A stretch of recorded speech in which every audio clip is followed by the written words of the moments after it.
आप वीडियो देखे? सारे के सारे लोग पिए हुए थे। हमने कभी उम्मीद नहीं किया था कि जो लड़का दीदी बोला और वो शब्द अपशब्द बोल रहा है तो उसको मैं तो मारूंगी ना। किशोर नाम से वो लड़का है, आपने उनको भी थप्पड़ चढ़ा 5 बार हमको और मेरी माँ को बोला तो हम क्या उसको जवाब नहीं देंगे?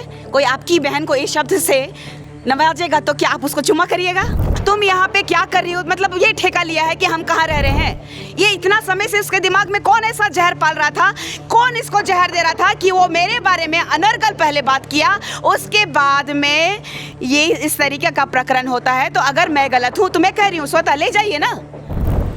वो हमको दीदी बोलता है और पी करके जो है अपशब्द बोलेगा तो पीटूंगी ना।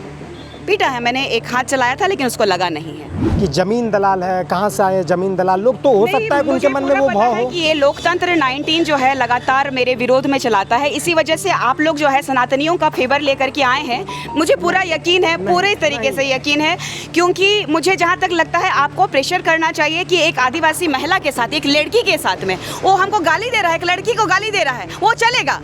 अगर आप मुझे बता दीजिए, आप मुझे बताइए, अपराधी के साथ रहने वाला, चाहे वो आदिवासी हो चाहे गैर आदिवासी हो, अपराधी मतलब अपराधी होता है, चाहे सरना हो चाहे सनातन हो। अपराधियों की कोई ऐसी जात धर्म नहीं होती है, कोई जात धर्म नहीं होती है। हमारे साथ निशा भगत है। आपके साथ उस दिन क्या हुआ था? डहू टोला आप गई थी, आप लाइव भी रात में 2 बजे के रात्रि में आई थी, 1-2 बजे के आसपास शायद। 2 तारीख वो दिनांक है, आप 2 जुलाई को डहू टोला गाँव गई थी। उस बीच जो गाड़ी आगे पीछे करने को लेकर विवाद जो शुरू हुआ था, और विवाद जो है कि आपके द्वारा थाना तक ला दिया गया।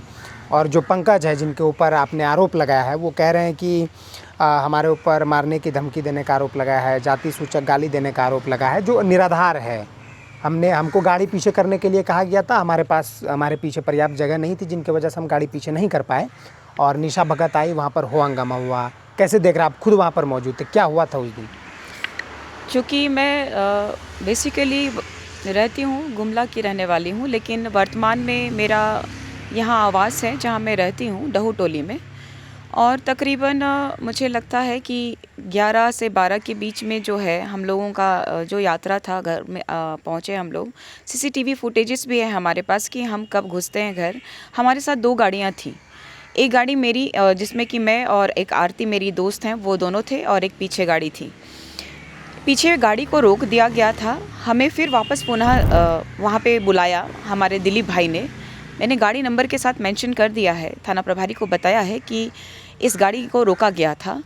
और वहाँ पर जब पहुँचती हूँ मैं तो देखती हूँ कि 3 गाड़ी ऑलरेडी पीछे में है, वो बीच में लगाया है, और हमारे दिलीप भाई साइड में गाड़ी लगाए हैं। पर्याप्त तो जगह थी, वो गाड़ी निकाल सकता था। अब देखिएगा कि जैसे प्रशासन का, इन लोगों का मनसा शुरू से था, मैं इसको जानती भी नहीं हूँ। मुझे बाद में पता चला कि वो क्रिमिनल प्रवृत्ति का है। उसकी गाड़ी में अगर हथियार नहीं था तो वो प्रशासन के आने से पहले क्यों भाग गया? अगर वहाँ पे जगह नहीं थी तो उसी सिचुएशन में 3-3 गाड़ियों को मैंने पास कैसे कराया?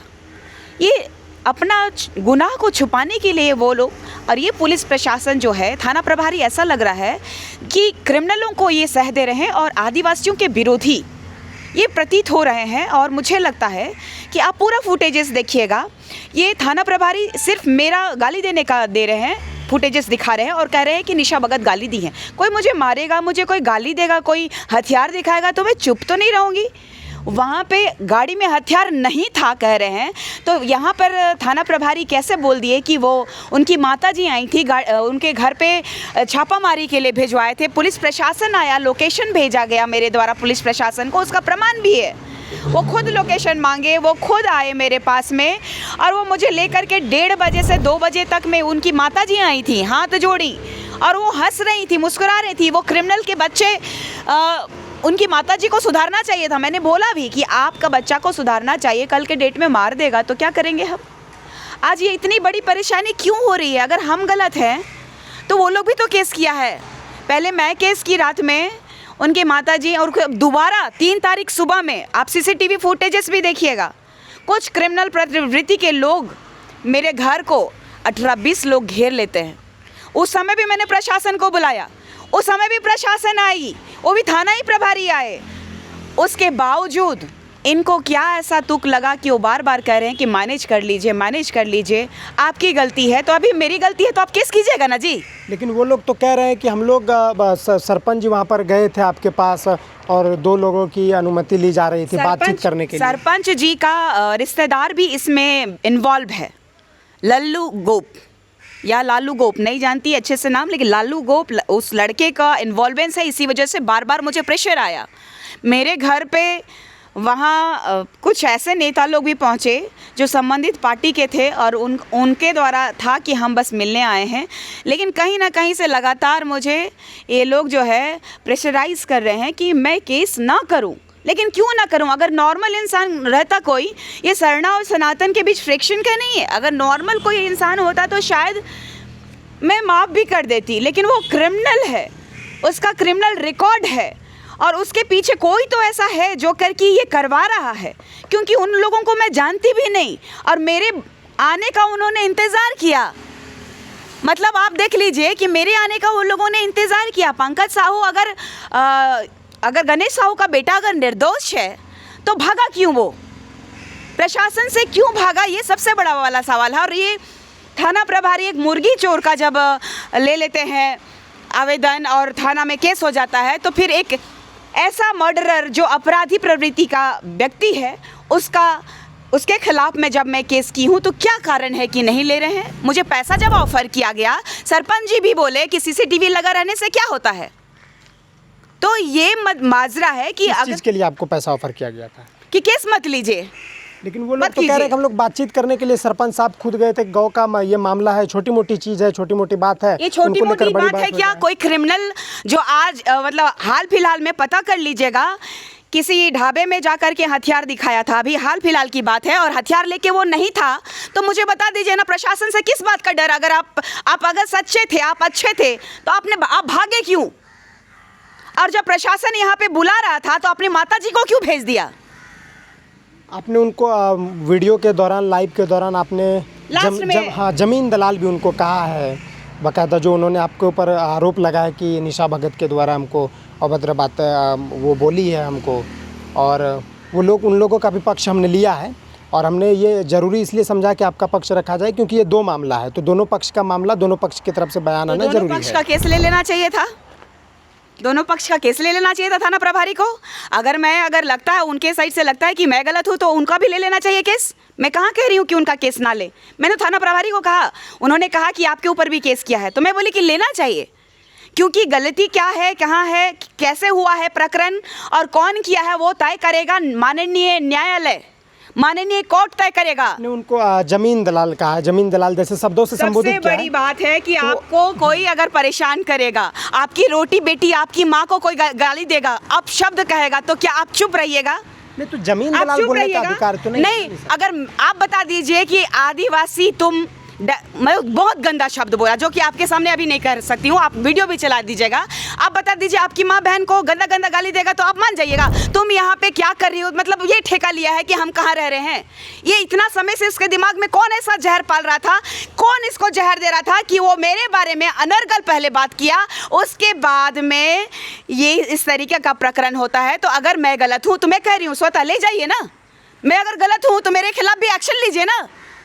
अगर मुझे पागल कुत्ता काटा था कि मैं वहाँ पहुँच गई, कैसे पहुँच गई? वो अपना बचाव के लिए, वो क्रिमिनल है, और अगर कोई नॉर्मल इंसान होता तो मैं माफ़ कर देती, लेकिन वो क्रिमिनल है, मैं माफ़ नहीं करूँगी। अगर उसको केस करना है वो केस करे, लेकिन मैं यहाँ से हिलूंगी नहीं। आदिवासियों का शोषण लगातार होता है। ये पांडे जी हैं, और पांडे जी जो है लगातार अपने सनातनों को सपोर्ट कर रहे हैं। इसी वजह से आज आदिवासी ठीक कहता था हमारे पुरखा लोग कि मत करो मत करो, और आज जो है देख लीजिए कि आज आदिवासी का ही आवाज़ को दबाया जा रहा है। आपने एक जो वहाँ पर आदिवासी लड़का था, नाम तो मैं उतना अच्छी तरीके से पता नहीं, किशोर नाम से वो लड़का है, आपने उनको भी थप्पड़ जड़ा है 5 बार हमको, और मेरी माँ को बोला, तो हम क्या उसको जवाब नहीं देंगे? कोई आपकी बहन को इस शब्द से नवाजेगा तो क्या आप उसको चुम्मा करिएगा?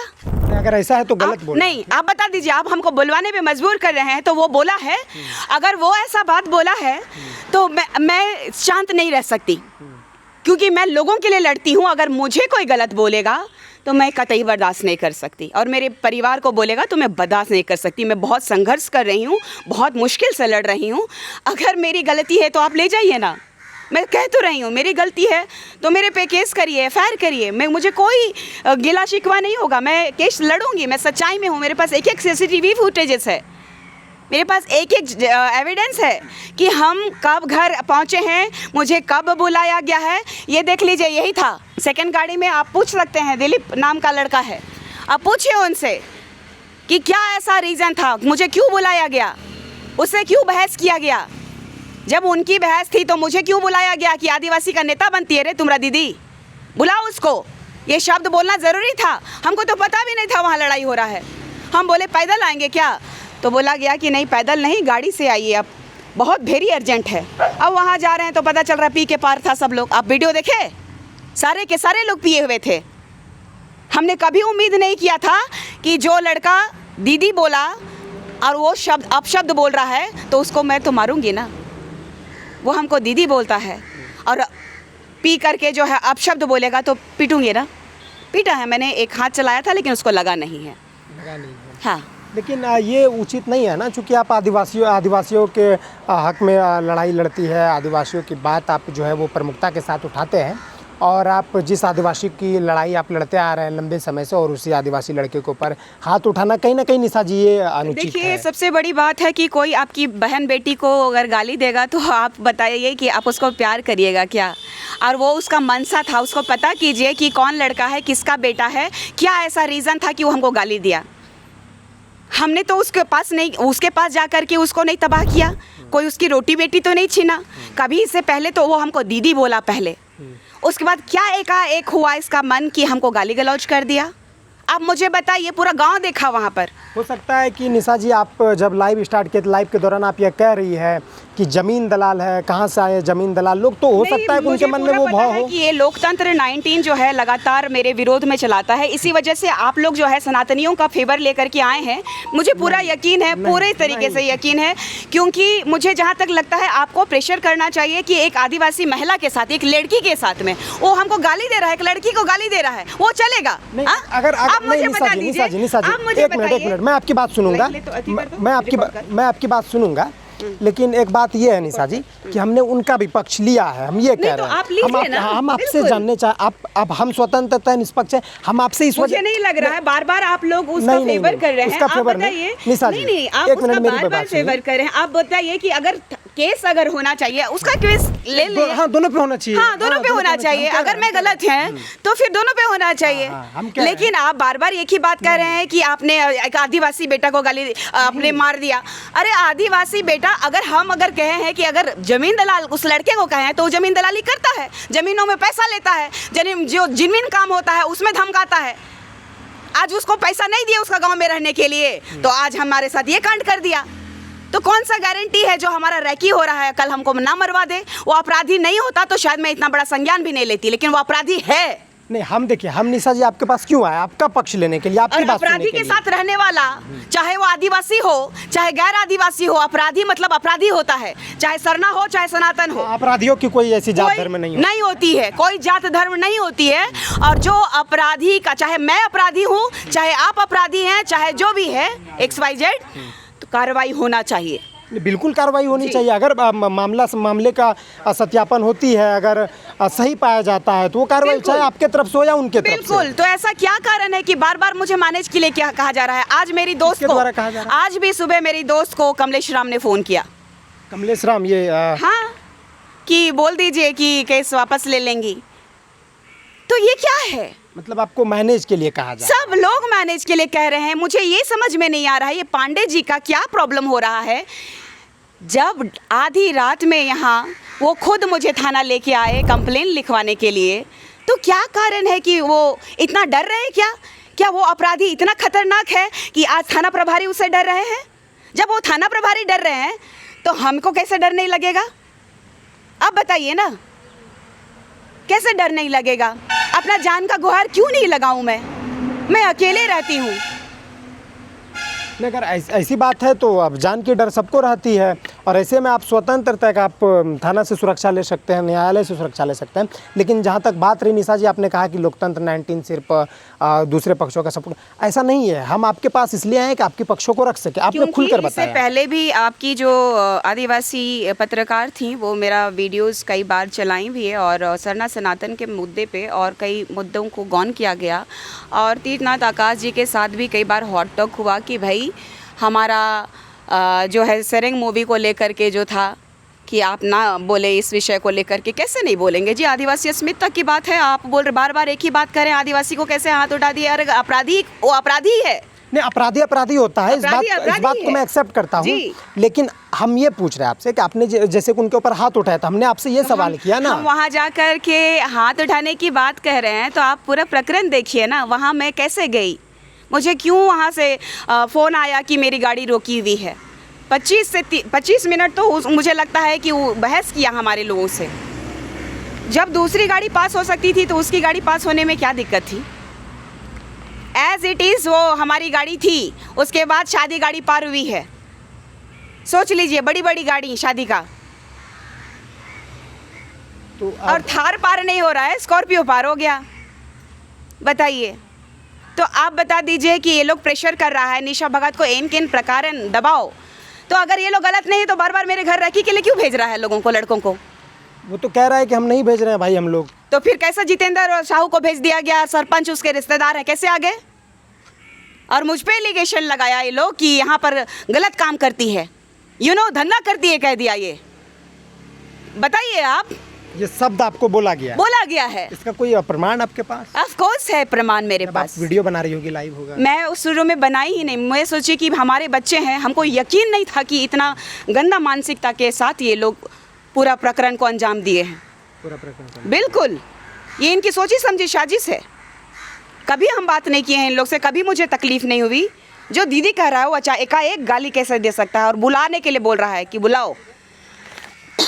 बताइए आप, अगर मैं गलत हूँ तो मुझे भी भेज दीजिए, मेरे खिलाफ भी एक्शन लीजिए।